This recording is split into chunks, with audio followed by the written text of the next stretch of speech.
Per ora è un mistero. Soltanto l'autopsia chiarirà la causa della morte di Marco Conte, 52 anni di Breganze. Il suo corpo è stato trovato nel fossato, accanto alla bicicletta, in una strada di campagna stretta. È questa la scena che si sono trovati davanti i primi soccorritori alle 6:30 in via Palugare, a Maragnole di Breganze. Marco Conte, conosciuto nel mondo sportivo dell'hockey a rotelle, era stato un giocatore del Breganze.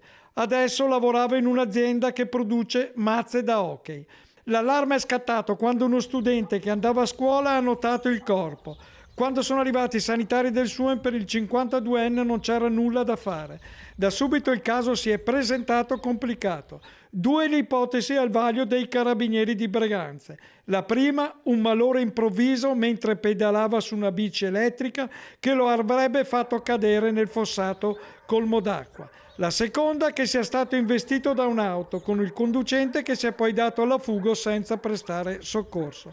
Per questo motivo una squadra di medici legali ha lavorato fino a tarda mattinata per capire se Conte sia stato urtato o meno da un veicolo. Ma non solo.